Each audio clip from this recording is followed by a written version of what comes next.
एक 50 माला की बिल्डिंग जिस पे लिखा था दीवान इंडस्ट्रीज, जो एक यूनिकॉर्न कंपनी थी। पूरी दुनिया में इसका नाम था। इस कंपनी में लोग जॉब करने का सपने देखते हैं। उसके टॉप फ्लोर पे एक आदमी भागता हुआ जा रहा था और वो खुद से कह रहा था, बस 1 मिनट बचा है रोहित बेटा, जल्दी भाग, नहीं तो तेरी अस्थियां भी किसी नहीं मिलेगी। एक केबिन के बाहर आके उसके कदम रुक जाते हैं। उसके हाथ पैर कप रहे थे। उसने बड़ी मुश्किलों से खुद को नॉर्मल करता है और डरते हुए उस केबिन का डोर को नॉक करता है। अंदर से कड़क आवाज आती है, कम इन। यह 2 शब्द सुन के उसका गला सूख जाता है।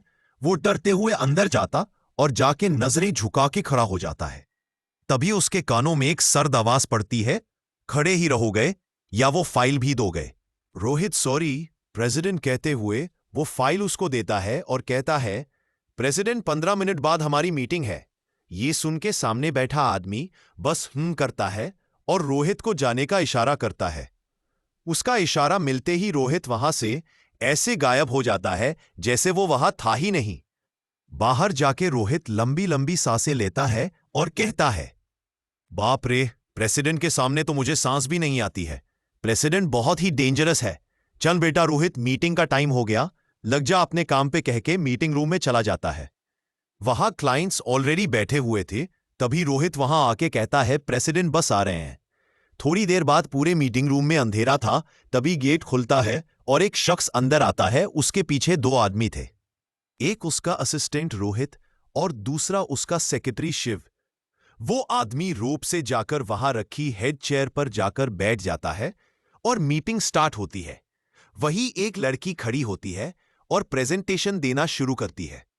उस लड़की की प्रेजेंटेशन देखकर वहां जितने भी लोग बैठे थे सबको पसीना आ रहा था और वो सब अपना पसीना साफ कर रहे थे। तभी बीच में एक शख्स चिल्लाकर कहता है, स्टॉप ऑल दिस नॉनसेंस। इतनी खतरनाक आवाज सुन के रोहित का दिल तो एक बार को उसके मुंह में ही आ जाता है और वहां बैठे जितने लोग थे सब लोग डर जाते हैं। वही वह लड़की जो प्रेजेंटेशन दे रही थी, उसके हाथ से फाइल गिर जाती है। तभी मीटिंग रूम की लाइट ऑन होती है। वो लड़की डरते हुए कहती है, सर कोई प्रॉब्लम है? तभी वह आदमी अपने जेब में हाथ डाल के खड़ा होता है और कहता है, ये सब क्या है? एक प्रेजेंटेशन में इतनी गलतियां और मुझसे पूछ रही हो कोई प्रॉब्लम है? तुम्हें लगता है कि मुझे कोई प्रॉब्लम होगी और तुम सब बच जाओगे? रुद्र दीवान नाम है मेरा। अगर मुझे कोई अब निकलो तुम यहां से। तुम जैसे फिजूल लोग मुझे अपनी कंपनी में नहीं चाहिए। यह कहकर वो उन क्लाइंट्स को देखता है और कहता है, गेट आउट। आज के बाद दीवान इंडस्ट्रीज के साथ कोई बिजनेस नहीं होगा। यह सुन एक क्लाइंट रोते हुए कहता है, प्रेसिडेंट प्लीज गलती हो गई, आप ऐसा ना करें, मेरी कंपनी डूब जाएगी। पर उसके रोने से रुद्र को कोई फर्क नहीं पड़ा। वो रोहित की तरफ पलट के कहता है, और तुम्हारी इस महीने की पूरी सैलरी काटी जाती है क्योंकि तुम्हारी वजह से मेरे 30 मिनट खराब हुआ है। इसीलिए मैं तुम्हारे पूरे 30 दिन की सैलरी काटता हूं। यह कहकर रुद्र वहां से चला जाता है। उसके जाते ही रोहित रोते हुए शिव की गोद में चढ़ जाता है और रोते हुए कहता, आह मेरा क्या होगा, मेरी तो पूरी सैलरी चली गई, अब मैं क्या करूंगा? और बच्चों की तरह रोने लगता है। उसको ऐसे रोते हुए देख शिव चिढ़ जाता है और उसको अपनी गोद से नीचे पटक के कहता है, यह तुम्हारी गलती है और तुम्हें तो शुक्रिया मानना चाहिए कि प्रेसिडेंट ने तुम्हारे सिर्फ सैलरी काटी है, वरना प्रेसिडेंट अपना वक्त खराब करने वालों की जिंदगी खराब कर देते हैं। तुमको पहले से ही प्रेजेंटेशन के बारे में पता होना चाहिए था। तुमको पता है ना, प्रेसिडेंट को गलती और गलती करने वाले दोनों ही पसंद नहीं। फिर वो उन क्लाइंट को देखता है, कह रहे, आप लोग भी जाएं ये सब, जब पता है प्रेसिडेंट को सब परफेक्ट चाहिए। फिर भी आप जैसे लोग कभी नहीं सुधरते और चले थे दीवान के साथ बिजनेस करने। ये कहकर वह मीटिंग रूम से चला जाता है और क्लाइंट उस लड़की को नौकरी से निकाल देते हैं। फिर सब वहां से चले जाते हैं। वही रुद्र को बहुत गुस्सा आ रहा था। वो वह अपने ऑफिस की विंडो से नीचे देखते सिगार के कष्ट ले रहा था और अपना गुस्सा शांत करने की कोशिश कर रहा था। तभी उसका फोन रिंग करता है। वह अपनी पॉकेट से अपना फोन निकालता है तो उसके चेहरे पर एक मुस्कान आ जाती है।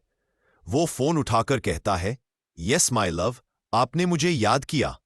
तभी उधर से एक आवाज आती है, बेशर्म लड़के, दादी हूं मैं तेरे, कोई अपनी दादी से ऐसे बात करता है?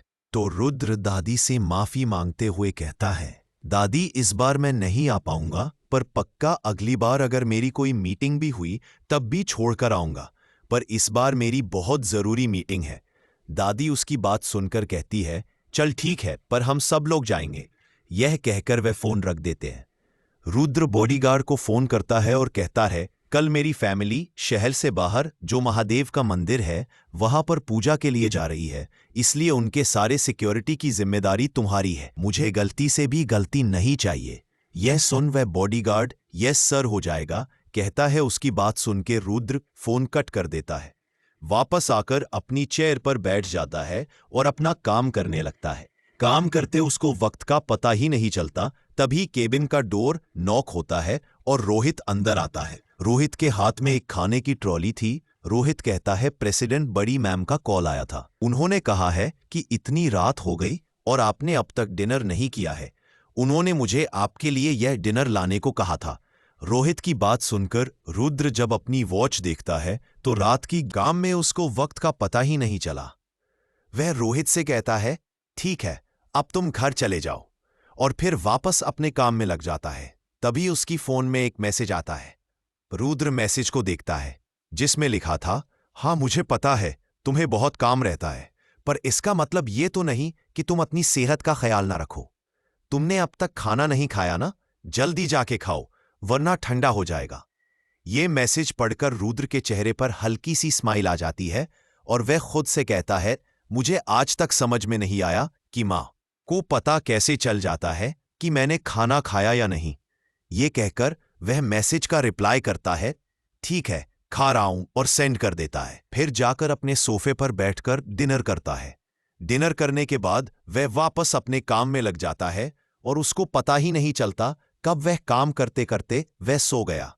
नेक्स्ट मॉर्निंग रुद्र कैबिन में ही सो रहा था। तभी उसका फोन बजने लगता है। रुद्र देखता है उसके पास उसके सेक्रेटरी शिव की कॉल आ रही थी। वह फोन पिकअप कर पाए। तभी उधर से कुछ कहा जाता है जिसे सुनकर रुद्र के पैरों तले जमीन खिसक जाती है।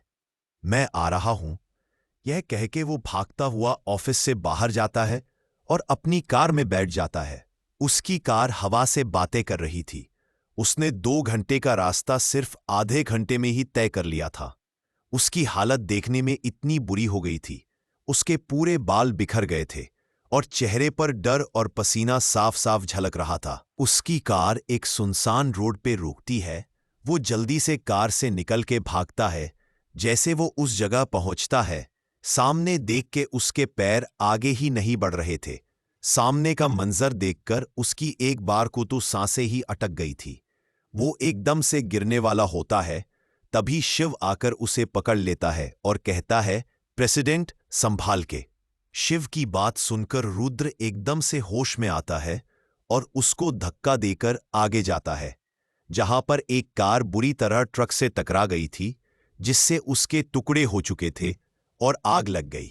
वहां एम्बुलेंस और फायर ब्रिगेड की गाड़ियां खड़ी थी जो आग बुझाने में मदद कर रही थी।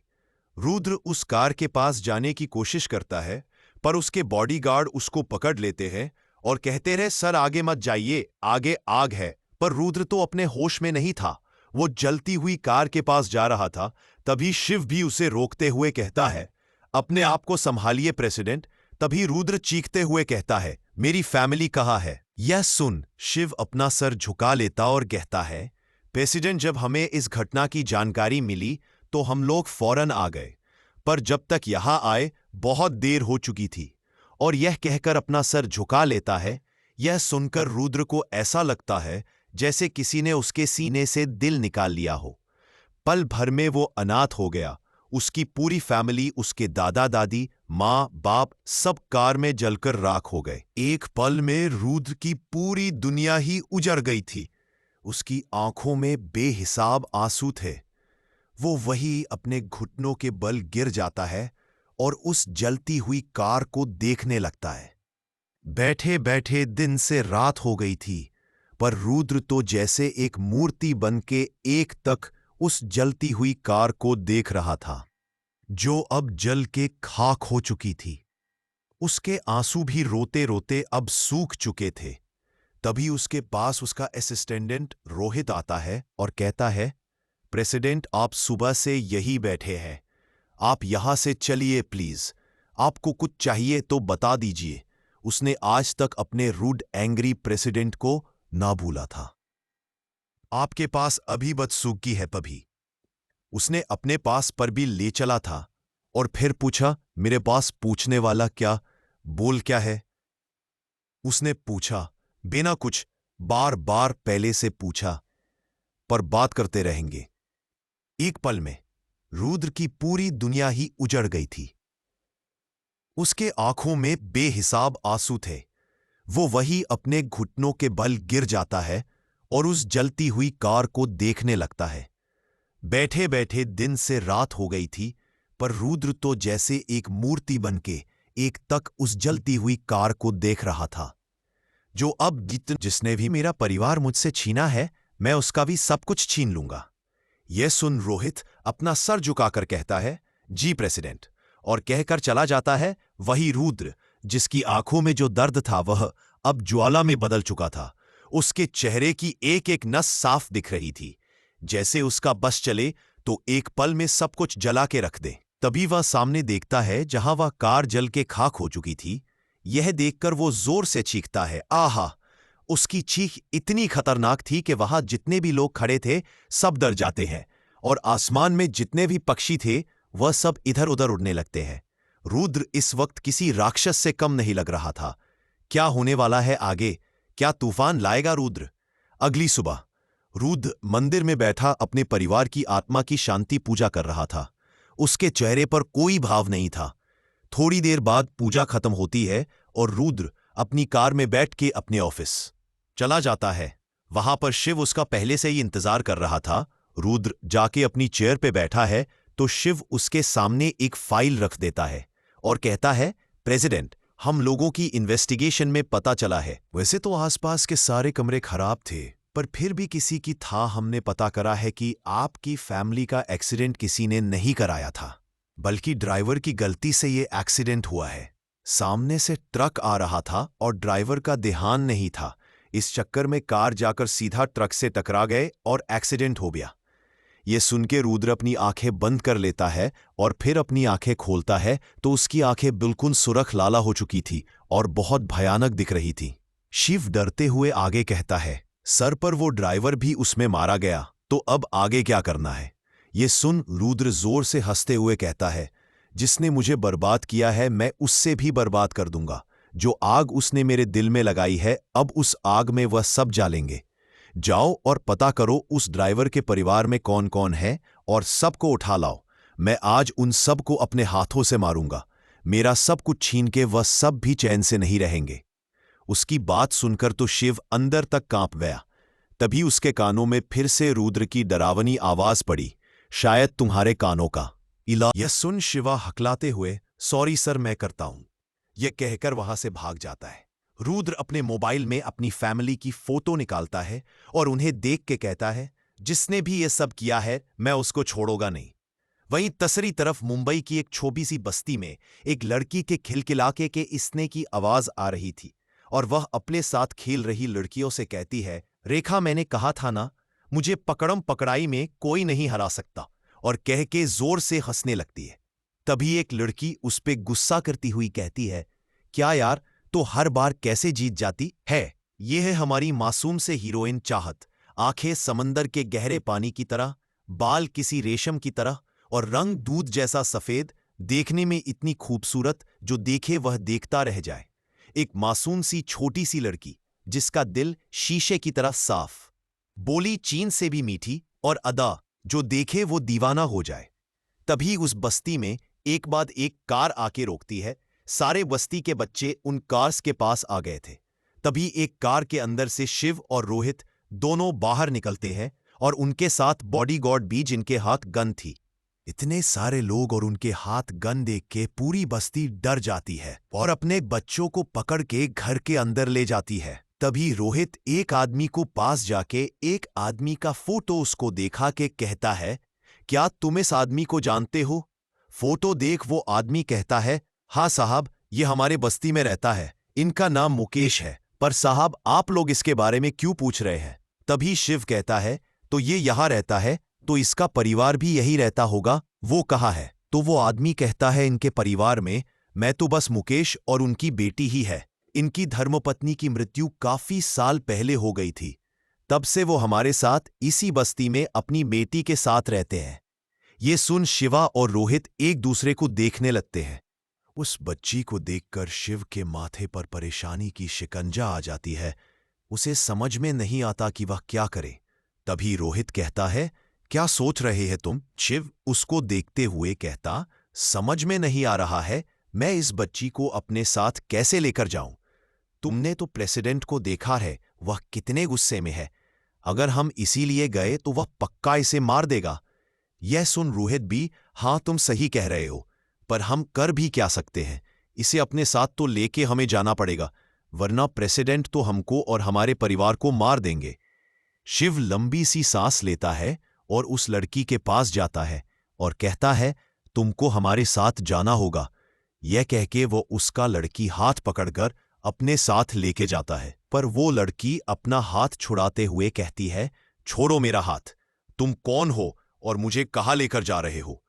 तभी बस्ती के आदमी आगे आकर शिव को रोकते हुए कहते हैं, कौन हो तुम सब लोग और कहाँ लेकर जा रहे हो इस लड़की को? शिव को गुस्सा आ जाता है।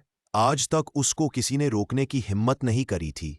वो अपनी जेब से गन निकाल के एक आदमी के सिर पे रख के कहता रहे, बहुत जबान चल रही है तुम सब की, कहो तो अभी बंद कर दो। तुम सबको पता है इस लड़की का बाप हमारे यहां ड्राइवर था और इसके बाप ने हमारे प्रेसिडेंट सर की पूरी फैमिली को मार दिया है। इसीलिए हम इसको अपने साथ लेकर जा रहे हैं।